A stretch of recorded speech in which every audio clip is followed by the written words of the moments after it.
चित्तौड़ दर्शन में आज समाचारों की शुरुआत करते हैं सांवलिया सेठ से।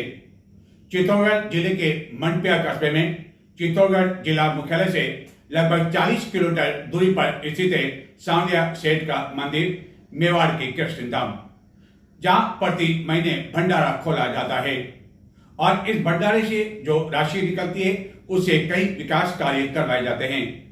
इस महीने गत 20 सितंबर को यह भंडारा खोला गया, जिसके गिनती अभी भी जारी है। बुधवार को गिनती का काम जारी रहा और अब तक इस भंडारे से 18 करोड़ 31 लाख रुपए से अधिक की राशि निकल चुकी है एवं 25 सितंबर गुरुवार को भी गिनती का काम जारी रहेगा। गत कुछ समय से इस मंदिर में जो चढ़ावे की राशि है, जो भक्तों द्वारा चढ़ाई जाती है, उसमें निरंतर बढ़ोतरी होती जा रही है। यदि आप प्रभावशाली हैं, रसूखदार हैं, तो सब कुछ संभव है। लेकिन कभी कभी इस तरह का रसूखदार होना आपके लिए परेशानी का कारण भी बन जाता है, जैसा कि चित्तौड़गढ़ की ब्रह्मपुरी कॉलोनी में हुआ। इसी ब्रह्मपुर कॉलोनी के लोग गत कई समय से सड़क की समस्या से परेशान हैं। कॉलोनी में बड़ी संख्या में घर बन चुके हैं, लेकिन सड़क का कोई अता पता नहीं है। और इसी कॉलोनी में निवास किया करते हैं एक प्रभावशाली व्यक्ति, जिन्होंने आलीशान कोठी बना रखी है। लेकिन उनके घर के बाहर सड़क नहीं होने पर लोग उन्हें उलाहना देते हैं। जब उनके घर आते हैं कि इतने आप प्रभावशाली हो गए, बड़े साहब भी आप रह चुके हैं, लेकिन आपके घर सड़क तक नहीं है।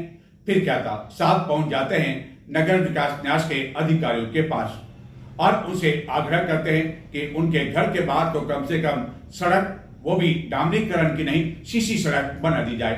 बस फिर क्या था, प्रभावशाली होने का फायदा हुआ। सीसी सड़क बनाने के आदेश हुए, 10 लाख रुपए का बजट भी जारी कर दिया गया और सड़क बनाने का काम भी शुरू हो गया।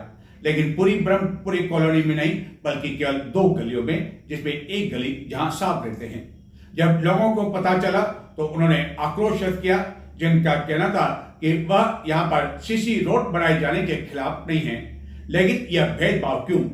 जब उनकी कॉलोनी के घरों के बाहर बारिश में काफी अधिक पानी, यहाँ तक कि घुटनों तक पानी रहा, जिससे परेशान होना पड़ा, तो आखिरकार पूरी कॉलोनी में यह सड़क क्यों नहीं बनाई जा रही है? और इस विरोध के बाद काम बीच में ही रोकना पड़ा। उदयपुर मार्ग पर स्थित है ब्रह्मपुरी कॉलोनी और इसी ब्रह्मपुरी कॉलोनी में निवास करते हैं बड़ी संख्या में लोग। गत कई वर्षों से यहाँ निवास करने के बावजूद मूलभूत सुविधाओं का इस कॉलोनी में अभाव है। सबसे बड़ी समस्या इस कॉलोनी के लोगों को जो झेलनी पड़ रही है, वह यह कि सड़क का यहाँ दूर दूर तक कई गली मोहल्लों में अता पता नहीं है, जिसके कारण गत दिनों हुई बारिश में इस कॉलोनी में हाल ये था कि घुटनों तक पानी भर जाने की वजह से लोगों को परेशानी का सामना करना पड़ा। और इसी कॉलोनी में निवास किया करते हैं एक आलीशान कोठी में एक प्रभावशाली व्यक्ति, जिनके घर के बाहर भी सड़क नहीं होने से उन्हें परेशानियां उठानी पड़ रही थी और रहकर लोग भी उन्हें यह कहते हुए ताना देते थे कि आप इतने प्रभावशाली, क्या आपकी इतनी भी नहीं चलती कि आप अपने घर के बाहर सड़क बना दें? बस फिर क्या था, उन्होंने अपने प्रभाव का उपयोग किया और मिल गए सीधे नगर विकास न्यास के अधिकारियों से और यह बात बताई, अपने मन की पीड़ा बताई कि लोग उन्हें आकर ताना देते हैं कि इतनी आलीशान कोठी के बाहर भी किसी तरह की कोई सड़क नहीं है, जिसके कारण वह अपने वाहन भी यहाँ रखें तो किस तरह रखें। और आखिरकार प्रभावशाली आपके द्वारा ये सीसी रोड बनवाई जा रही है, तो ये सीसी रोड कौन बनवा रहा है, नगर परिषद या नगर परिषद या यूआईटी? यूआईटी बना रही। तो ये यूआईटी के अधीन में कॉलोनी आती है या नगर परिषद के?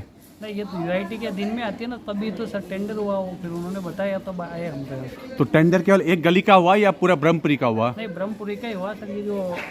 ये जो 10 लाख का हुआ सर। हाँ, तो हमको ये लोकेशन बताई गई, भाई यहाँ बनाना है, तो ये चालू किया सर। यानी 10 लाख में वहाँ से लेकर जो ये सड़क है और ये यहाँ तक जो सामने दिख रही है, नहीं, अभी इसमें और टुकड़ा बच रहा है सर। हाँ, तो ये वेरियस प्लेसेस की वजह से हुआ, मतलब कि विभिन्न जगहों पे रोड है। तो इसका चयन किसने किया कि यहाँ बनेगी यहाँ नहीं बनेगी? ये तो यूआईटी वालों ने बताया ना। यूआईटी ने बताया कि यहाँ चयन भाई यहाँ बनाना और यहाँ नहीं बनाना नहीं है। नहीं, उन्होंने ये नहीं कहा कि यहाँ नहीं बनाना। हाँ, उन्होंने कहा कि अभी ये तो चालू करो, और होगा तो और आगे हम पास करेंगे, आगे होगा तो और बढ़वा देंगे इसको, ऐसे बोला उन्होंने। यूआईटी में कोई है जो नाम बता दो जो तो अब आपने यह सुन लिया कि नगर विकास न्यास ने यहाँ पर पूरी कॉलोनी में सड़क बनाने का आदेश जारी नहीं किया, बल्कि जिस कॉलोनी में प्रभावशाली व्यक्ति रहते हैं, यानी कि ब्रह्मपुरी कॉलोनी में उनके घर के सामने वाली गली और एक साइड वाली गली, जबकि पूरी ब्रह्मपुरी कॉलोनी की स्थिति सड़क की क्या है, नाली की क्या है, वह स्वयं ही यह सड़क बता रही है, जहाँ की सड़क के नाम पर कच्ची सड़क भी नहीं है एवं बारिश का पानी अभी भी इस कॉलोनी में जहाँ तहाँ भरा हुआ है। लोगों को जब पता चला कि नगर विकास न्यास द्वारा इस कॉलोनी में केवल 1-2 गली में ही सीसी सड़क बनाई जा रही है, तो उन्होंने इसका विरोध किया। उनका कहना था कि वह सीसी सड़क बनाए जाने के विरोध में नहीं है, जहाँ पर सड़क बन रही है उसके विरोध में भी नहीं है, लेकिन जब यदि सड़क बनानी है तो आखिरकार इसमें भेदभाव क्यों, और पूरी कॉलोनी में यह सड़क क्यों नहीं बनाई जा रही है? क्या वह इस कॉलोनी के बाशिंदे नहीं है? क्या उन्होंने नगर परिषद में या यूआईटी में कोई टैक्स जमा नहीं करवाया? तो आखिरकार उन्हें इसे वंचित क्यों रखा जा रहा है? हमारा तो यही चाहिए, कॉर्नर तक रोड जो कोई भी पानी में नहीं रहे, कोई भी पानी में नहीं रहे, सभी का रोड एक जैसा बने। तो अभी बारिश का एल साइज रोड बनाना है हमारा, ये यहाँ से लगा के बताती हूँ। यहाँ तो ये जैसे सीसीटीवी रोड बन जाएगी तो लेवल ऊंचा हो जाएगा जी। और जो हमारा जो घर है लास्ट एंड में है जी जी। तो वहाँ क्या है, रोड का लेवल काफी नीचे है, तो है ना, जैसे घुटने तक पानी आ जाता है। अभी जो बारिश हुई है 3 महीने 4 महीने में, तो पूरा घुटने तक पानी आ गया है। तो अब हम ये चाहते हैं उधर भी थोड़ा भराव करके ऊंचा हो जाए, मतलब अगर यहाँ रोड बनती है तो यहाँ तो ऊंचा हो जाएगा, तो वो सारा पानी हमारे उधर ही आएगा। तो हमारे पहले तो घुटने तक आ रहा था, अब हम कमर तक पानी आने लग जाएगा। तो इस पानी की समस्या से हम कैसे मतलब सरवाइव करेंगे आगे? तो इस समस्या के समाधान के लिए कभी आपने नगर परिषद में या यूआईटी में काफी कहा? बार किया है, ऐसा नहीं है कि हमने कभी नहीं बोला, हमने हाँ, हाँ। काफी बार बोला है। सबसे बड़ी समस्या हमारे यहाँ नाली की भी है। हाँ। जो पानी है पहले तो खाली प्लॉट्स में जाता था, अब आप देख रहे हैं काफी सारे प्लॉट्स भर गए हैं, सिर्फ कुछ प्लॉट्स खाली बचे हैं। तो अब ये वो पानी सारा है ना रोड पे आ रहा है, तो अब वो समस्या हमको ही हो रही है ना, अगर रोड पे आ रहा है तो हम सब परेशान हो रहे हैं।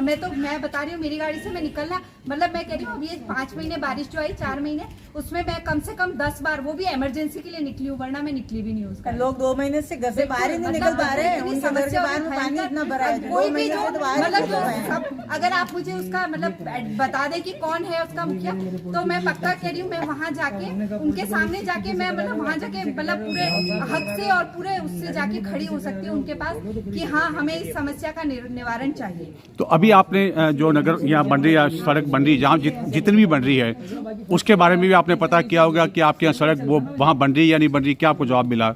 आज कोई कह रहे हैं हमने राजनीतिक प्रभाव से बनवा रहे हैं, पता ही नहीं चल रहा है कौन बनवा रहा है। फिर हम ये भैया से पूछे तो बोले हमने यूआईटी वाले से ऑर्डर आया है, यूआईटी से बनवा रहे हैं। अरे कोई भी बनाओ, बनवा रहे हैं, किसी पॉलिटिक्स तो भाई बना रहे हो तो सब तरफ बनवाओ, हम तो वहाँ भी जाने को तैयार हैं। यानी आपका ये कहना है कि सड़क बनने में आपको कोई विरोध नहीं है, लेकिन बननी चाहिए तो समान रूप से सबकी बननी चाहिए। एक साइड ऊंचा कर दो और एक साइड नीचे। इसमें कोई राजनीति नहीं होनी चाहिए, प्रभावशाली लोग नहीं देखने चाहिए। राजनीति नहीं चाहिए, हमारे लिए सब लोग बराबर हैं। हाँ। हमारे भाई लोग जो पीछे रह रहे हैं उनको भी बराबर हक मिलना चाहिए रोड का।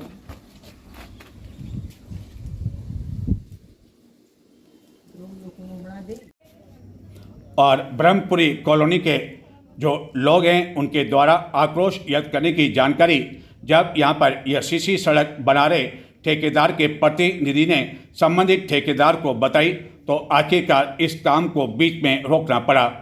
सवाल ये भी उठाया जा रहा है, लोगों का कहना है कि उन्होंने नगर परिषद से पट्टा लिया था, तो फिर यूआईटी आखिरकार यहाँ सड़क कैसे बना रही थी, यह भी सबसे बड़ा सवाल है।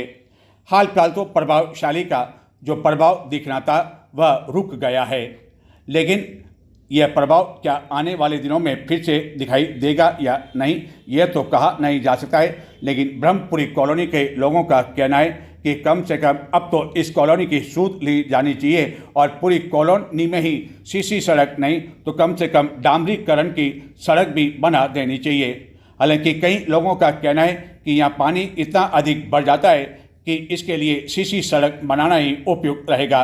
वहीं इस कॉलोनी में नाली की सुविधा भी नहीं होने की वजह से जहां तहां मच्छर पनप रहे हैं एवं लोगों को काफ़ी अधिक परेशानियों का सामना करना पड़ रहा है। प्रधानमंत्री नरेंद्र मोदी 25 सितंबर गुरुवार को बांसवाड़ा आ रहे हैं, जिसमें चित्तौड़गढ़ जिले से भी बड़ी संख्या में कार्यकर्ता भाग लेने जाएंगे। प्रधानमंत्री मोदी करोड़ों रुपए की सौगात देंगे। वहीं उदयपुर से चंडीगढ़ के बीच संचालित होने वाली ट्रेन का भी शुभारंभ करेंगे। यह ट्रेन सप्ताह में 2 दिन संचालित होगी, लेकिन चित्तौड़गढ़ में इसका ठहराव नहीं दिया गया है, चंडीगढ़ में इसका ठहराव दिया गया है। एवं चित्तौड़गढ़ के लोगों के लिए यह अच्छी खबर भी कोई खास नहीं है।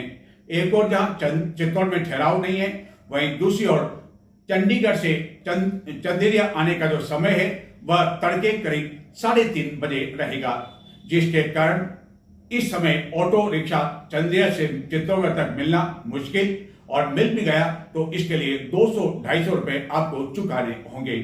दरअसल गुलाब चंद कटारिया चंडीगढ़ के राज्यपाल है, जो मूल रूप से उदयपुर के निवासी है।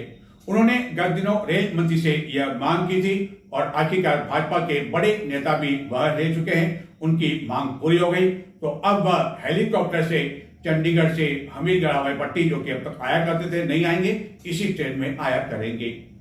गत दिनों केंद्र सरकार द्वारा नई अफीम नीति की घोषणा की गई, लेकिन कई काश्तकारों में नाराजगी है, जिनका कहना है कि इस अफीम नीति में कई तरह की उम्मीद वह लगाए बैठे थे, लेकिन उन्हें निराशा हुई और अफीम काश्तकारों द्वारा बड़ी शादी में विरोध प्रदर्शन भी किया गया।